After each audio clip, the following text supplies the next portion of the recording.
এক ভাই প্রশ্ন করেছেন, আমার বাবার জন্য কিছু টাকা দান করব, এখন কাকে দিলে বেশি উত্তম হবে? আমরা আমাদের মৃত মা বাবার জন্য, স্বামী স্ত্রীর জন্য, আত্মীয় স্বজনের জন্য, একে অন্যের জন্য অনেক সময় দান করি, তাই না? এই দানের টাকা সবচেয়ে বেশি কাকে দিলে উত্তম হবে? এ ব্যাপারে নবী করিম সাল্লাল্লাহু আলাইহি ওয়াসাল্লামের হাদিসের দিকে তাকালে আমরা দেখতে পাই, দানের জন্য সবচেয়ে উত্তম হলো যে রক্ত সম্পর্কীয় কোনো আত্মীয় স্বজন যদি অভাবী থাকে তাদেরকে দান করতে হবে। তাদের হক এবং অধিকার সবচাইতে বেশি।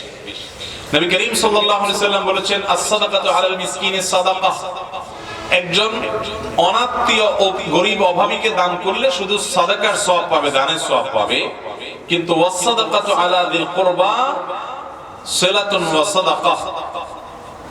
যদি তুমি আত্মীয় কোন গরিব হয়, সেই গরিব আত্মীয়কে দান করো, তাহলে তুমি দুটি সওয়াব পাবে। এক হলো আত্মীয়তার সম্পর্ক রক্ষা হলো, সেটি একটি সওয়াব, আরেকটি হলো দানের সওয়াব।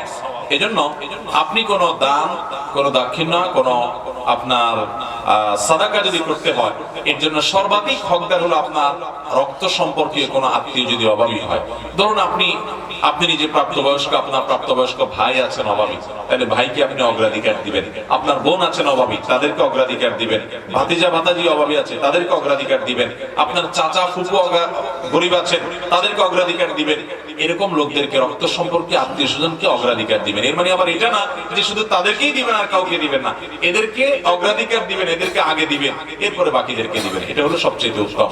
আর তাছাড়া আপনার বাবা মার জন্য, মৃত মানুষের জন্য দানের ক্ষেত্রে সাদাকায়ে জারিয়াকে সবচেয়ে বেশি নিরূপণ করবেন। কারণ সাদাকায়ে জারিয়া, যে দানের উপকারিতা দীর্ঘমেয়াদ পর্যন্ত থাকবে, এই দানটা, এটার সওয়াব অন টাইম হবে না, দীর্ঘকাল পর্যন্ত হবে। যেমন কথার কথা, মাদ্রাসা মসজিদ বানিয়ে দিলেন, আপনি কোন ওযুখানা তৈরি করে দিলেন, কোন জায়গায় টিউবওয়েল বসিয়ে দিলেন, কোন জায়গায় একটা কালভার্ট বা রাস্তা ঠিক করে দিলেন, কোন জায়গায় একজন গরিব মানুষকে একটা সেলাই মেশিন কিনে দিলেন, একজন গরিব মানুষকে একটা রিকশা কিনে দিলেন, একজনকে একটা গরুর বাছুর কিনে দিলেন, একজনকে আপনি এক দুটা ছাগল কিনে দিলেন, স্থায়ী কোনো কিছু করে দিলেন যে এখান থেকে সে উপার্জন করে খাবে।